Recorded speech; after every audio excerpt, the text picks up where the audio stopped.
I'm going to go ahead and get started so that you guys can practice using your scarves and gloves, although I'm sure you'll need them the next couple of weeks, so be that as it may. The good news in relation to the scarves and gloves, first of all, I'm glad that we have a new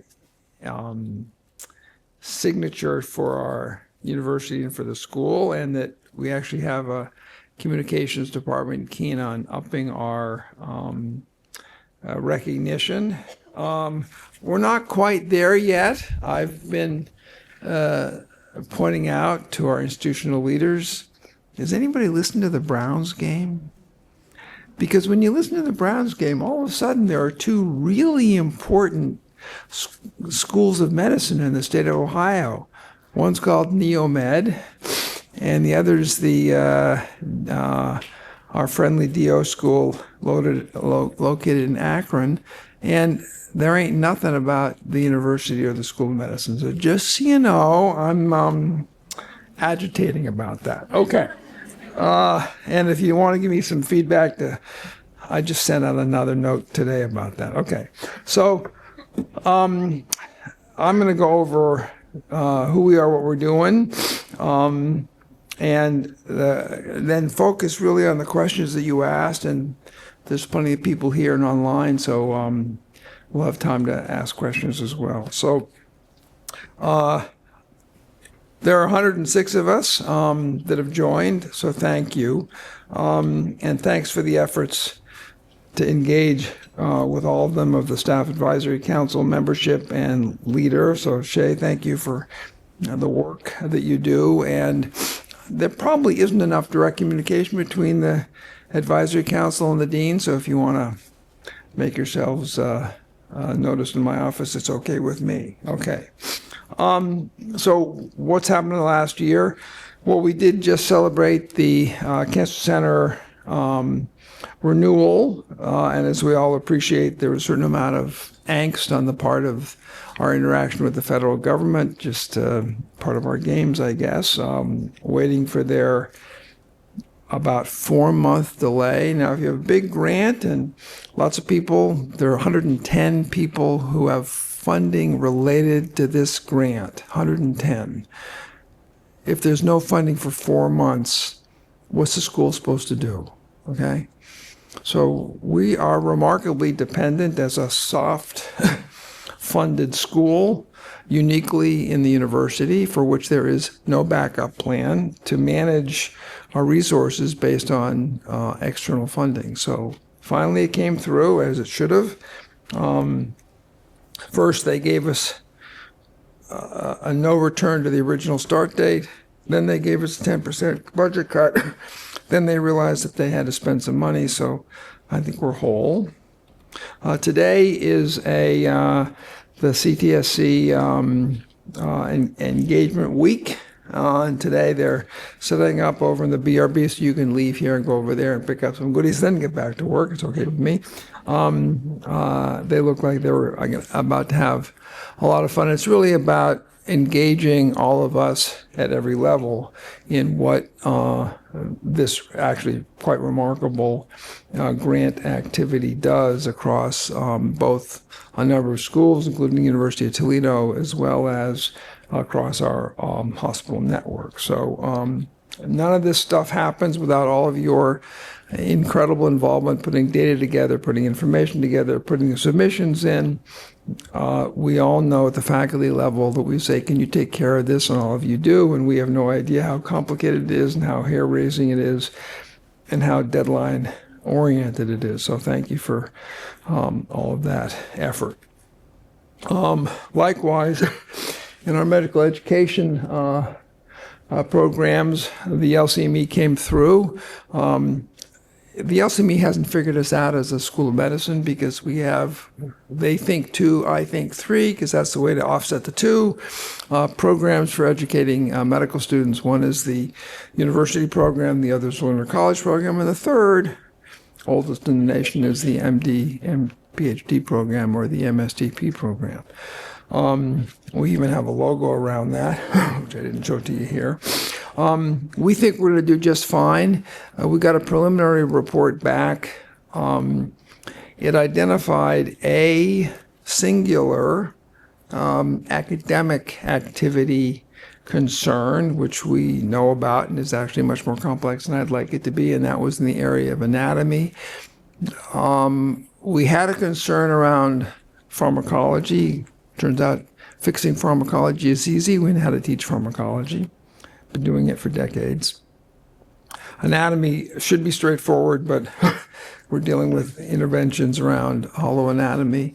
And the other 6 or 7 were all about stuff that concerned medical students. Picnic tables, biking, parking, well-being for medical students, as you know, a lot of hand-holding for people in that category. So anyway, I think we're going to do just fine. We're waiting for the final report.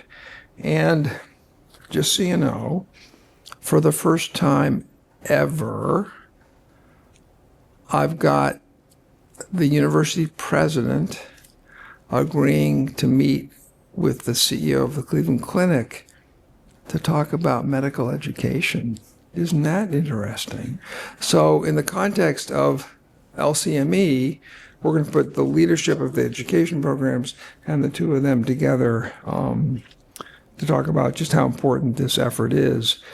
And if it isn't obvious to you, it's obvious to me that the entity that brings the city together in academic research is the School of Medicine. So that's our job, is to help coordinate all those activities and take advantage of the unique environment that we have here. Financially, we did in fact close with a margin. It hurt. FY26 closing with margin will hurt, because if you're going to manage strictness of a board of the university obligations for finances, you got to work pretty hard and tighten belts, especially, as I said, in this what's going to happen next in the NIH funding environment. So we're here, and that's good. We've been working hard. We're incredibly more efficient than we had been, and we will continue to be so, and we'll continue to grow our research and education programs. We just have to do it more efficiently and running a little faster. So those are our realities, and behind the scenes, I'm working diligently as best I can to find other sources and appropriate management of the resources it takes for us to be successful, both leaning on our development office, our hospitals, our grant opportunities and the like, as well as our training program. So hang in there, keep at it. We're going to pull this off. We have opened, and it's really pretty cool, guys, and if you can go visit, please do, the Midtown Collaboration Center, which is a fancy name for a multifaceted building on East 66th and Euclid in the Huff neighborhood. Most of us who've been in Cleveland, and when I visit our alums, they raise their eyebrows. It's actually a pretty cool little area, frankly, and I would encourage all of us to go have a look. We have our Center for Community Health Integration across the street in a building that's right next to the Italian Market, which is a nice place to visit. It's in the neighborhood and next to the Cleveland Foundation building, and a block and a half from a very modern, well-kept Cuyahoga County Library, and 2 blocks from League Park, all of which is cool to go visit. So I would encourage you to be there. We have 15,000 square feet of space, about 10 faculty. We've moved our Masters of Public Health there. We're going to have student-run clinic there. We have many programs that interact and go back and forth. It's easy to get in and out. You can park right there. My biggest problem is that for some reason our faculty who are situated there actually don't want to come back here. They're happy there, so which is good. So it means it's successful, and I think the university president put a lot of time and effort into the community aspect of the university's goals. And so I think we have to be appreciative of the fact that it took a real tilt to help that happen. I think it's only at its launch pad, and we are just moving forward with the Institute for Population and Community Health, which starts within the nidus of the medical school, but has touch points, including, for instance, Sherry Boland and her group at Metro Health, across, as you can see, multiple components of our funded and departmental activities of the School of Medicine. And we're going to elevate it above to include representatives from all of our schools across the university, so it really becomes a way of integrating interactions with our community around community health and across our schools and all that they have to offer. So more to come. We're still in this development phase, and over the next 6 months or so, they'll be putting together a strategic plan and putting together a larger vision, which I hope is well received. The methods of enrollment management and curriculum have been working hard. The health library team has been essential for much of our research and our student activities. As you know, a lot of it's virtual, but it does have a home in the Allen Library and over at the HEC. So much of what we do now is, if you will, online, but it still takes smart people to help us figure out data sources, especially with the activities of large language models and spurious information. We just opened up the anatomy lab. So I talked about anatomy as being a hiccup for the school, but we now have a large, if you will, cadaver laboratory space on the ground floor of the Wood Building and Robbins Building.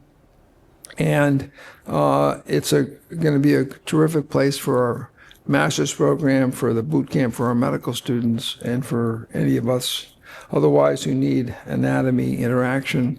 The advances, frankly, I think the school's making in integrating cadaver anatomy, hollow anatomy, imaging anatomy, I think will be, frankly, revolutionary.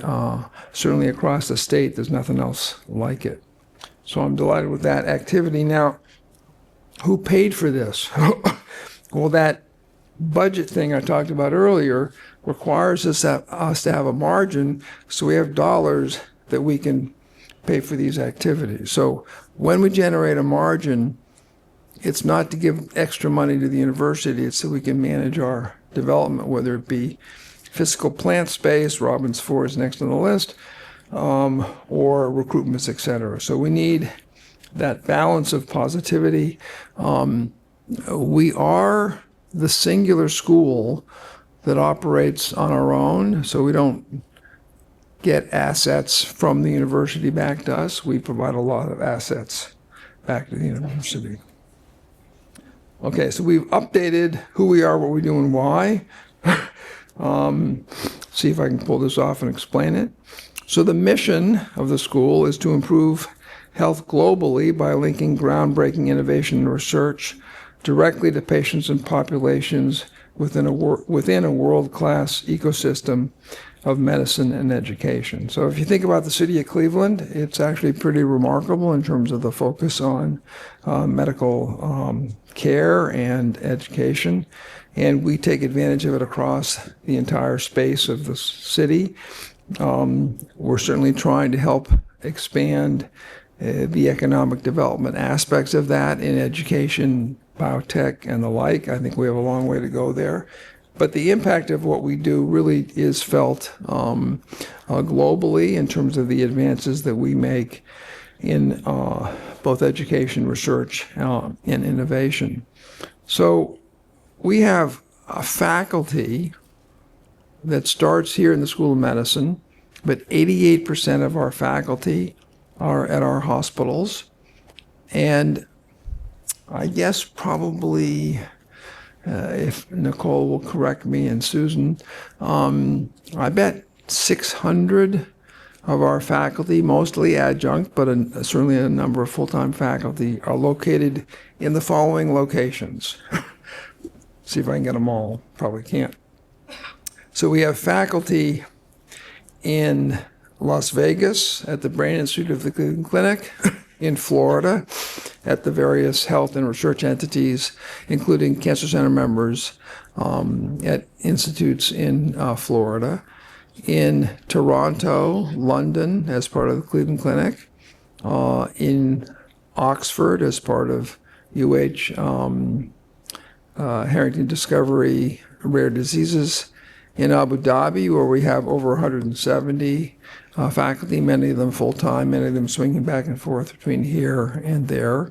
And we have collaboration activities taking place with faculty members in Uganda and Taipei. So we really are a worldwide medical school, and I'm delighted for that, and it means we can both interchange research and activities. I had a conference call this morning with our research activities going on in Uganda.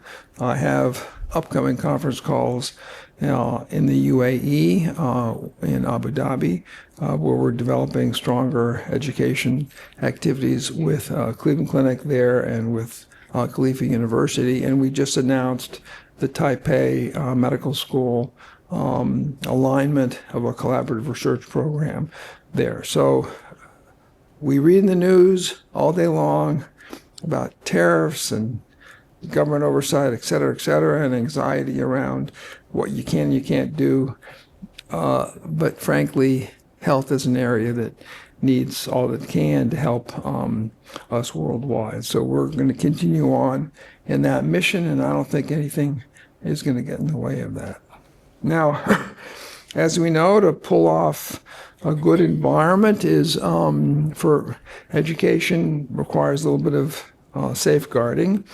So our accountability management system is up and running, and it certainly is all of our responsibility to engage and report mistreatments when they happen. They inevitably do. I think we now have a very good system for both reporting and management. And the biggest challenge, which any of us could feel, is what happened?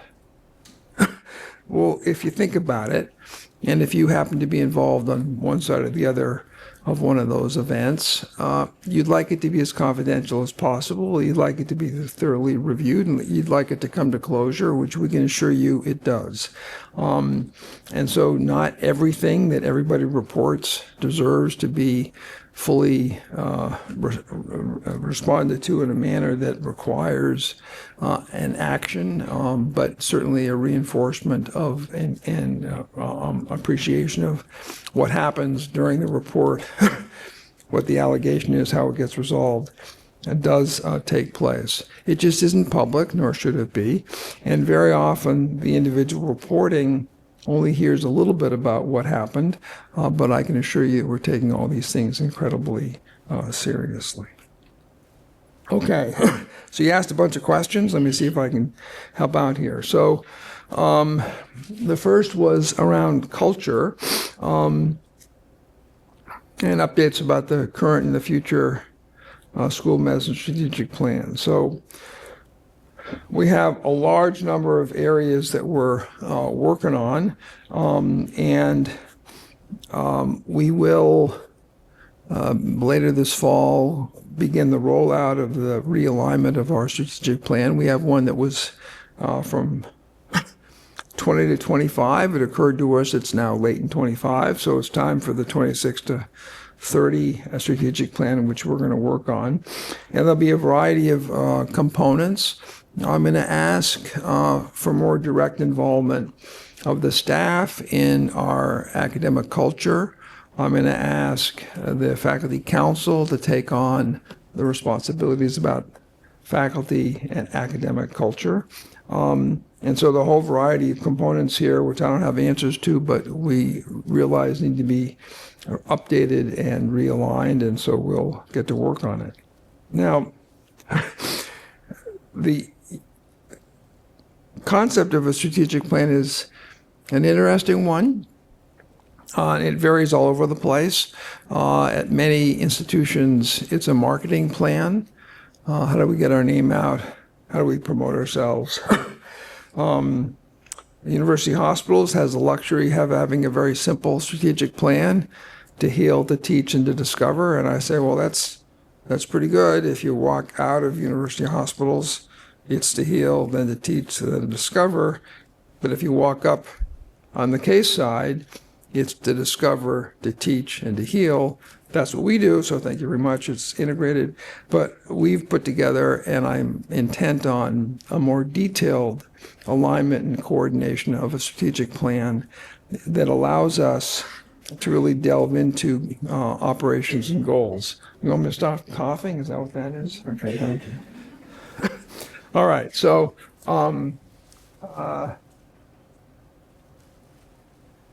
let me just, I can't read it here, but let me look at it.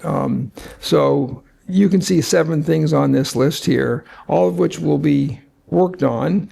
And as I said, I don't really have answers to any single one of them, but these are all the pieces and parts. I have begun early to work with our hospitals so that they see it as a component of their overall strategic plan as well in the education and the research space. In terms of finances, the fiscal health of the school is paramount, as I've said.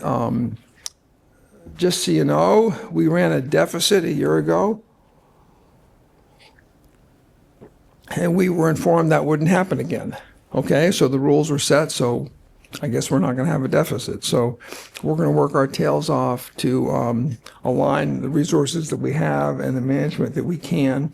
And any and all of you who want to tell us how to spend money, save money better, that's why we're all here. So help us out. But magic bullets and pots of gold aren't there. I think we do remarkably well, frankly, better than any other school in the university. In terms of needs in FY 26, we certainly want to make sure we stabilize and grow our education programs. It's a challenging time for many of our master's programs. With the loan cap that's coming into play at the federal government, it may actually shift who we accept and who comes into our programs. We're a private university. We're not a public university, so I don't have assets that the public universities do to teach and to train. So the federal funding disappearing still allows state governments to support schools, and so the states are supporting public schools and not supporting private schools. We have, to no harm of anyone, and certainly our development office is running faster than you can believe, a remarkably small endowment. So 40% of the budget of Harvard College and Harvard Medical School is their endowment. And for us, it's 4%. So them's our realities. We're going to deal with them. We are purchasing equipment. We are hiring. The university says there's a freeze, but all that really means is that they don't feel obligated to say that we can hire anybody we want. Everything gets reviewed. But we're an ongoing research education program when we're hiring at the staff and the faculty level, and we're purchasing equipment and we're renovating. So we'll just have to handle it within the boundaries that we can. Federal funding is a challenge, as we all know, and I wish it wasn't, but it is. And we're doing the best we can to sort of keep ahead. And there's a ton of noise. And my own bias is that ignore the noise and keep your groups and programs running. The School of Medicine accounts for over 72% of all federal applications for funding. The university wants to grow engineering and arts and sciences, and I wish them well. The school is 72% of all applications. Has been, is, and will be. I'm delighted to have the other schools grow. Let them try to catch up. When they catch up, if the smartest thing they could possibly do is catch up with the School of Medicine, okay? Not against the School of Medicine, because last time I checked, we're the powerhouse and proud of it. So we'll see what happens. We have a stable 4-year IDC agreement with the federal government that can be superseded by the administration. So we'll see what happens. I'm assuming there'll be a lot of noise, as I said, and little movement on that, even though we're all anxious about it. And we typically overread either what comes out from the federal government, what comes out from funding agencies, or what comes out from news reports. So at the moment, our indirect cost recovery is stable, and I'm assuming it will be. But if we stop writing grants, no matter how easy or hard it is to receive grants, we won't receive grants. So we have to just keep all of us focused on the goal here, which is to keep our soft dollar activities, which is our research and training activities, as fully operational as it possibly can be. And I'm proud of everybody's efforts so far, so just keep it up. I mentioned briefly, is there a backup plan? At the moment, there isn't. So the university's approach to the backup plan is to make sure our operating costs for non-federally supported activities are as lean as possible. And the university tells us we can be leaner, and we're telling the university we're about as lean as we can be. So at the moment, it's an active dialogue. And I want to be as transparent as possible, but we're being as creative as we possibly can about managing all of that. The NSF funding is actually more challenged than NIH funding. Those cuts may be as much as 30 or 40%. We'll see. DoD funding is an area that I think we could actually do much better in, and it really takes a sniff of just where the opportunities are, because the methodologies and approaches, the school is so oriented towards a competitive funding model of the NIH. The DoD, it's who your friends are, who you know, who you talk to, how you interact, how aligned you are. We just have to learn that dualism of approach. They're both important, they're just quite different. So we'll just see. Explicit changes in programs related to health, race, equity, if any. Okay, so a couple things. One is the environment's changed, so guess what? The orientation towards academic freedom, the orientation towards discrimination have all adjusted. The university has sort of thought this through, developed a draft report that was 12 to 14 pages, finally came down to a realization that it's best if we handle it, not the university, i.e. the schools. And so in that context, there is a one-page statement now that's been circulated up at the level of the chairs, the deans, and I've shared it with our senior associate deans across our hospitals, which is basically pretty straightforward, which is academic freedom means you can have discourse in the classroom, and that you can't discriminate and favor one group over another. Those are the big principles. Now, interpreting that is complicated, guess what? And any of us could feel, does that include me? And I mean any of us.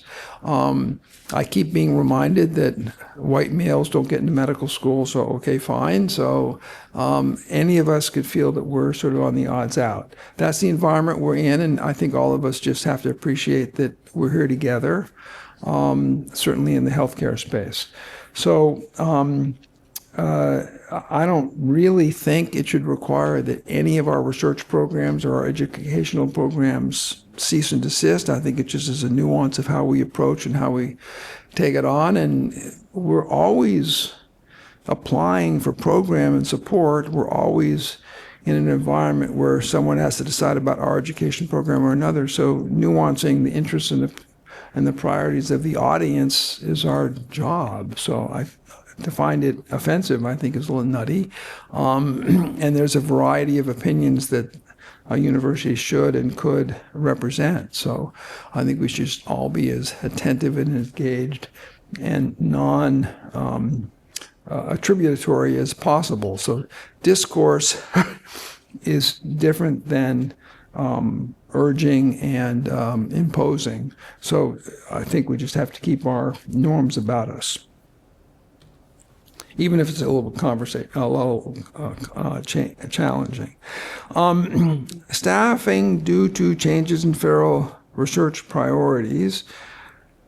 Move staff who've lost funding into vacant jobs, and hiring freeze. Okay, so when we took $15-odd million out of our budget, we ended up losing a surprisingly small number of our staff and our faculty. So we thought it was going to be much greater, but it was actually quite minimal. And that's because we could move staff around to open positions, and we've been conscientious about what we need and how we need it. I just got back from a conference in which the CEO of Bank of America, Brian Moynihan, talked. Small little organization, Bank of America, 600,000 employees. 9% of their health budget, what they spend on employees, 9% is going to the weight loss drugs. Now, they'd be stupid to spend that much money on weight loss drugs if they didn't want health of their employees.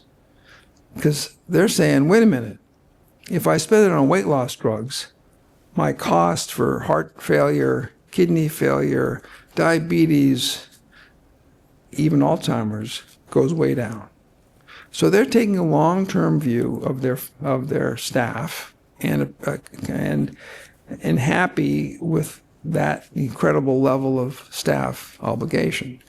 But they've also, with all the things that they've done and grown over the past decade, dropped 20% of their staffing positions, 20%, even though they've raised the financial scope of the Bank of America by 5-fold, okay?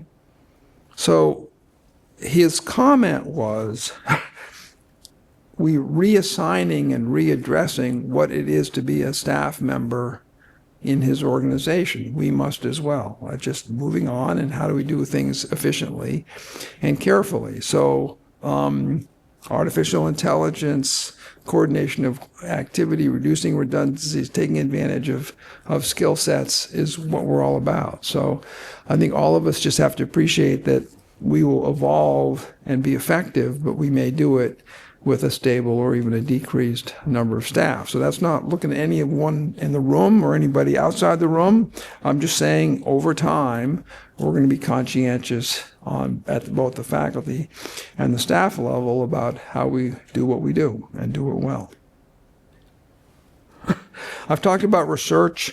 I'm not anticipating a reduction in research funding, but it may be stable for a while. The good news is that our major grants have been funded, and we continue to write applications.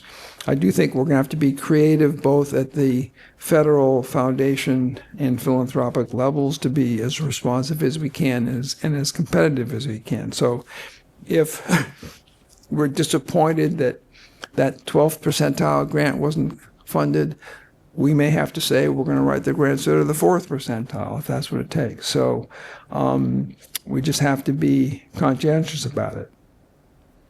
The quality and activity of the research that we do here is remarkable, and that is easy to identify in those two major grants, the CTSC and the Cancer Center grant, which scored well above the peer groups, frankly, and we're delighted with that.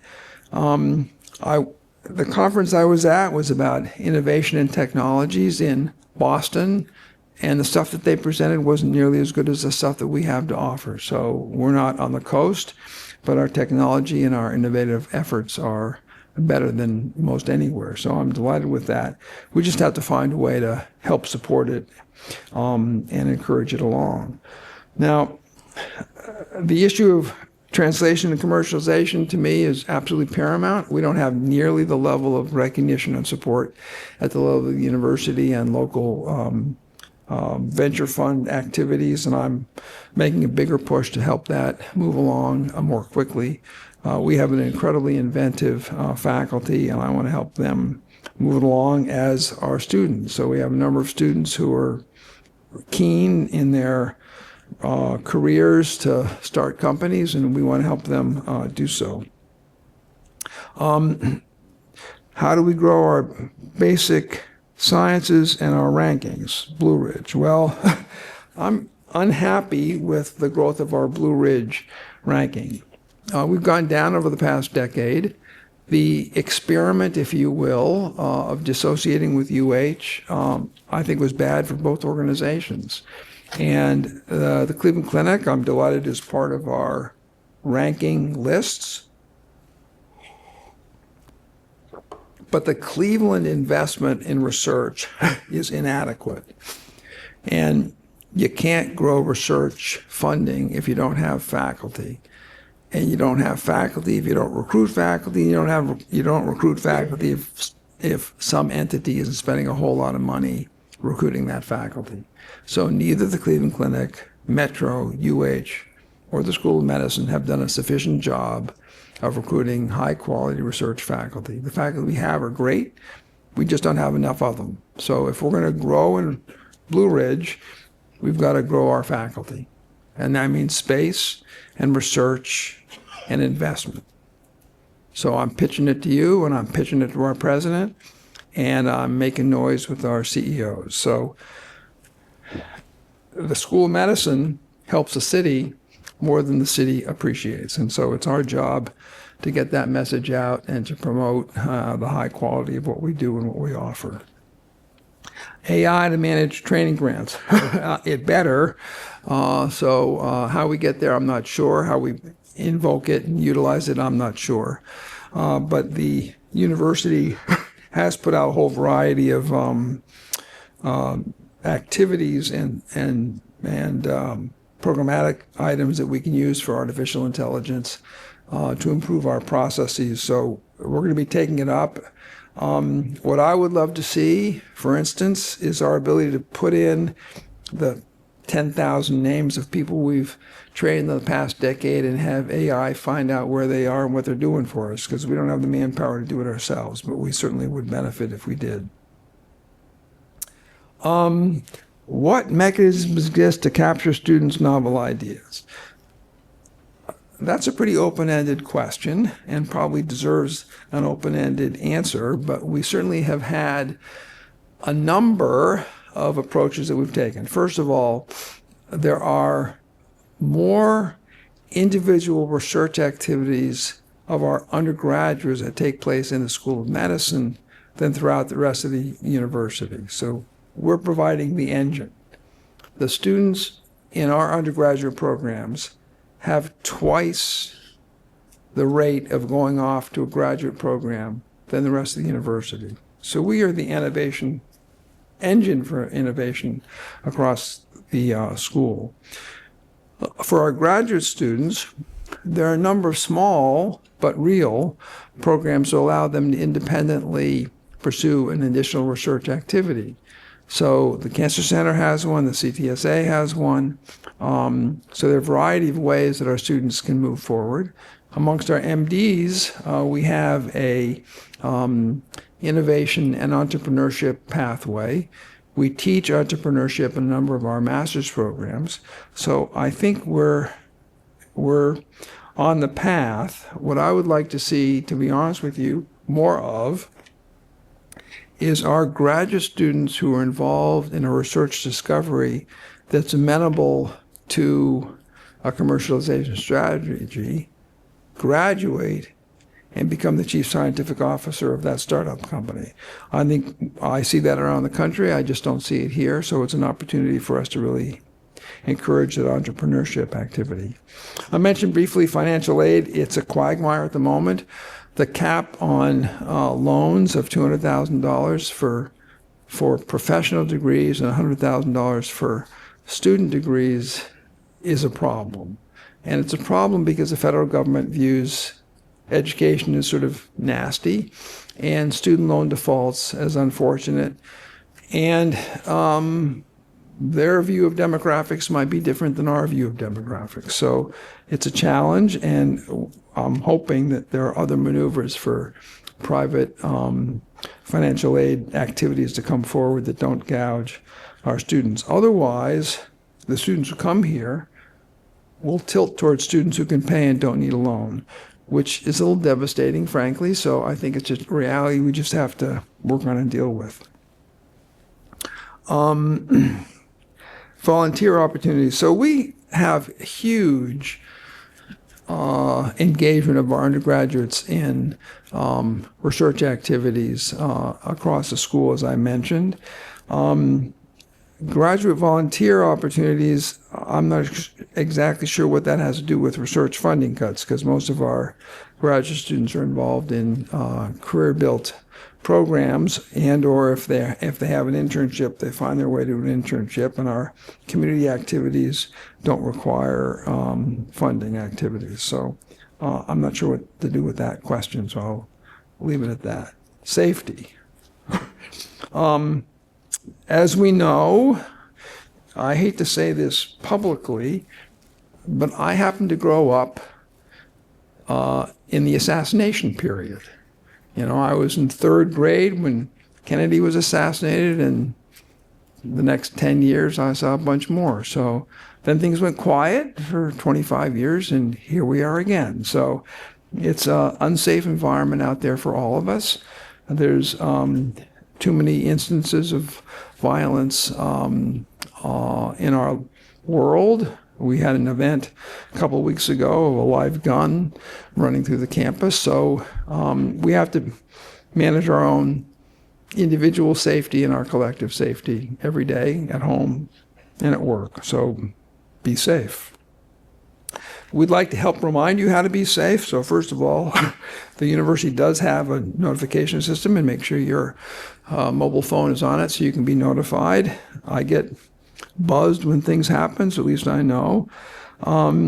Encourage others as well. I would, if you haven't, download the Spartan Safe activity, and we have taught and continue to teach and remind ourselves about run, hide, and fight. It helps. It helps partially to reassure you that you're not frozen when something happens, if it ever does. But it really does help. It gives you a methodology for protecting yourself and others. So please keep that in mind. And we're around in counseling services if you're in a frightened state are here. So keep that in mind. Ain't going to go away. I mentioned AI. So the CMU AI Playground, you can upload, download, figure it out, try things out, do simple things.